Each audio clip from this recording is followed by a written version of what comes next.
Ang kulungan parang tambayan lang ng mga astig. Parang doon ka lang magpapalaki ng katawan, magpapatato, magpapahaba ng bigote. Tapos paglabas mo, may slow motion na parang action star. Abay gising! Ang kulungan sa Pilipinas hindi gym, hindi clubhouse, hindi fraternity reunion, at lalong hindi retirement plan ng mga feeling gangster sa kanto. Dito ang kama mo minsan sahig, ang unan mo minsan tuhod ng katabi mo. Ang electric fan, pangarap na lang. Ang privacy, isang alamat. At ang CR, battlefield na hindi mo gustong pasukin ng walang dasal. Dahil lang tunay na kulungan, hindi lang bakal ang rehas. Minsan ang tunay na parusa, yung araw-araw mong maririnig ang ingay ng mundo sa labas.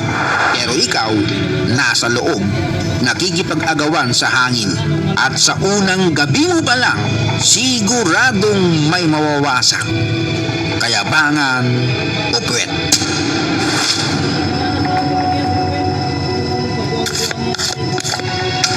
Tito John's TV. Pagpasok mo sa kulungan, doon mo mararamdaman ang tunay na meaning ng welcome to reality. Yung dating siga sa barangay, dating may motor na maingay, dating laging nakasando na Robin Padilla kung maglakad, pagdating sa loob, biglang nagiging basang sisiw. Unang gabi pa lang ramdam mo na, iba ang amoy, iba ang init, iba ang tinginan.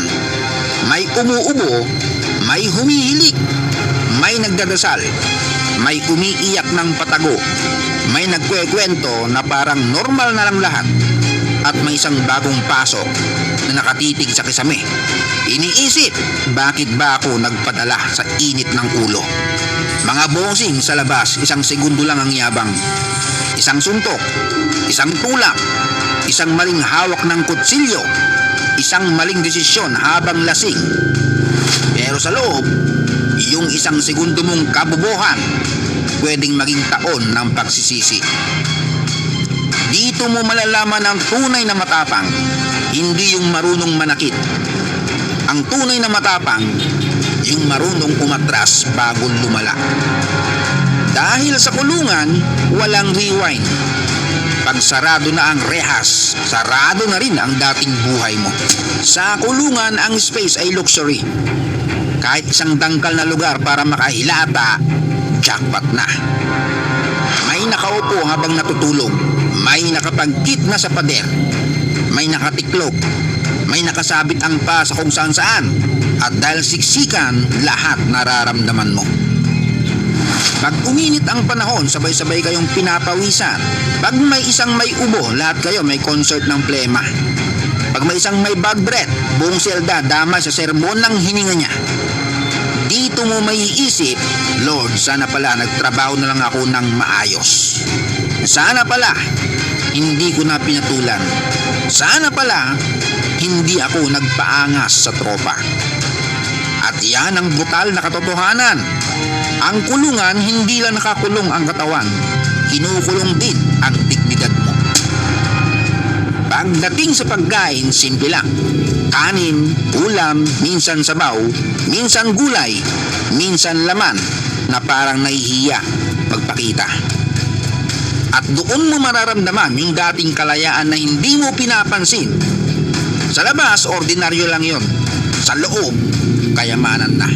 Dahil sa kulungan, hindi lang pagkain ang kulang, kulang din ang yakap, kulang ang tawanan ng pamilya, kulang ang normal na buhay. At doon pumapasok yung kirot. Kasi minsan ang pinakamabigat sa kulungan, hindi yung rehas, kundi yung alaala ng mga taong nasaktan mo at mga taong naghihintay sa'yo kahit hindi ka na sigurado kung kailan ka makakalaya. Maraming pumapasok sa kulungan, nadala pa rin ang dating yabang. Yung akala nila, dahil kinakatakutan sila sa barangay, automatic, boss na sila sa loob. Mali. Sa loob may sariling sistema. May rules na hindi nakasulat sa pader, pero ramdam mo agad. May respeto na kailangan mong matutunan bago ka pa matulog ng matiwasay. hindi sapat ang malakas ang boses. Hindi sapat ang malaki ang braso. Hindi sapat ang kwento mong kilala ako sa amin. Kasi sa loob may kwento. Lahat may pinanggalingan, lahat may pinagdadaanan. At minsan yung pinakatahimik pa ang pinakadelikado. Yung hindi nagsasalita. Hindi ibig sabihin mahina. Baka pagod na lang siyang patunayan na matigas siya. Kaya ang pinakaunang lesson sa kulungan, matutong tumahimik. Sa labas, ang daming nasisira dahil sa bibig. Sa loob, mas lalo. Isang maling galawan, may kalalagyan ka. Ito ang masakit na parte. Kapag nakulong ang isang tao, hindi lang siya ang napaparusahan. Kasama ang nanay na pumipila sa visitation. Kasama ang tatay na tahimik pero durog sa loob. Kasama ang asawa na bigla nag-iisang bumubuhay sa pamilya. Kasama ang anak na nagtatanong, "Ma, kailan uuwi si Papa?" At walang madaling sagot. Kaya sa mga gumagawa ng krimen at sinasabing buhay ko to, wala kayong pakialam, mali ka. Hindi lang buhay mo ang sinisira mo, dinadamay mo yung mga taong mahal ka. Kahit minsan, sila pa yung pinakahuling taong iniisip mo bago ka gumawa ng kalokohan. Ang krimen hindi lang may biktima sa kalsada, may biktima rin sa bahay mo. Kahit ikaw ang nasa loob, sila rin ang nakakulong sa kahihiyan, gastos, lungkot at paghihintay. Sa labas, mabilis ang oras. Sa loob, iba. Ang isang araw parang isang buwan. Ang buwan, parang habang buhay. Lahat may permiso, lahat may oras, lahat may bantay. Kaya kung nasa labas ka ngayon at iniisip mong gumawa ng kalokohan dahil sa pera, galit, selos, bisyo o yabang, relax ka muna. At ito ang dapat maintindihan ng lahat. Hindi ibig sabihin na may kasalanan ng isang tao. Pwede na siyang tratuhin na parang hindi tao.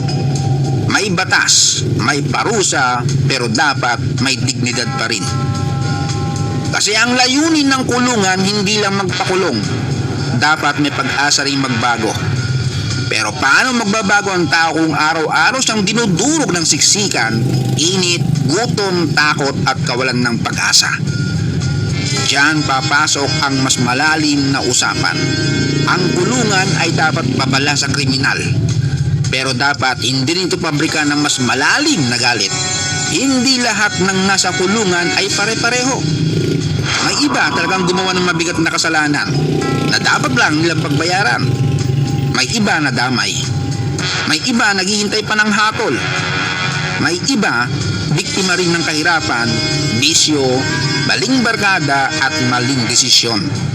Pero sa loob, may mga taong sumusubok magbago.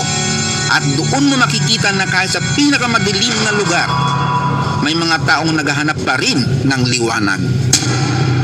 Ngayon, para sa mga nasa labas na feeling immortal, yung akala nila laging makakalusot. Yung akala nila may tropang sasalo. Yung akala nila kayang takbuhan lahat. Makinig ka. Hindi lahat ng maling gawain nahuhuli agad. Pero lahat ng maling gawain may resibo. Minsan korte ang sisingil. Minsan konsensya. Minsan pamilya mo. Minsan anak mo. Minsan kinabukasan mo. At kapag dumating na ang bayaran, hindi pwedeng pa-cancel po. Hindi pwedeng boss, first time lang. Hindi pwedeng nadala lang ng barkada. Kaya bago ka gumawa ng krimen, isipin mo muna, kaya mo bang matulog sa sahig na siksikan? Kaya mo bang kumain ng malayo sa pamilya? Kaya mo bang marinig ang anak mong nagtatanong kung bakit hindi ka makauwi? Kung hindi, ayusin mo buhay mo ngayon pa lang. Maraming krimen nagsisimula sa maliit. Diyan nagsisimula ang trap. Akala mo extra ka lang sa pelikula ng iba. Hindi mo alam, ikaw pala ang bida sa mugshot. Yung pera na mabilis, madalas may kasamang sumpa. Yung barkadang laging may plano, madalas walang pakialam kapag ikaw na ang nakulong. Yung taong nagsabing sagot kita, biglang hindi na makontak. Kapag nahuli ka, hindi sila kasama sa selda mo. Hindi sila kasama sa iyak ng pamilya mo. Ikaw ang haharap, ikaw ang magdurusa, ikaw ang magsisisi. At habang sila nasa labas tumatagay ng red horse, habang ikaw ang pulutan sa kwento, ikaw nasa loob nagbibilang ng araw. Kaya habang malaya ka pa, huwag mong sayangin. Dahil may mga taong nasa loob ngayon na ipagpapalit ang lahat para lang makalakad ulit sa labas ng walang posas, makauwi sa pamilya at sabihin magbabago na ako. Hindi natin ginagawa ang episode na to para pagtawanan ang mga nakakulong. May laugh trip tayo, may banat tayo, pero sa likod ng tawa may sugat. Ang kulungan ay paalala na bawat desisyon may kapalit. Kaya kung may nanonood ngayon na nasa alanganin at may balak gumawa ng kalokohan, ito ang sign mo, umatras ka. Hindi lahat ng laban kailangang patulan. Minsan ang totoong panalo ay makauwi ka ng buhay, malaya at walang kaso. Ang kulungan sa Pilipinas ay hindi urban legend. Hindi siya kwento para takutin ng bata. Totoong lugar yan, totoong mainit, siksikan, iyakan at pagsisisi. At ang pinakabrutal na katotohanan, maraming tao sa loob ang dating katulad mo rin. May plano, may pamilya, may pangarap, may pagkakataon. Kaso isang araw, pinili nila ang maling daan at ngayon ang mundo nila may rehas na. Kaya bago ka mag-angas, bago ka manakit, bago ka mandaya, bago ka pumasok sa kalokohan, isipin mo muna na ang kulungan, siksikan, mainit, maingay at walang privacy. Dahil sa labas, pwede ka rin magbago ng malaya. Sa loob, magbabago ka rin. Pero may bantay, may bilang, may rehas, at may gabing paulit-ulit mong tatanungin ang sarili mo. Kung nagustuhan mo ang episode na to, like, share, at subscribe. Shout out Brian Alihado ng Davao City, Kina Ryan Paul Aminigis, Daisy Manikis at Joven Santos, Ener Poniente from Cayman Island, Jess Villegas from Norway, Jenny Caspillo ng Burgos Lupao, Gary Recla from Baba Agusan del Sur, Kina Marie at Noam from Palayan, Laro Rapisura, Kina Diggs at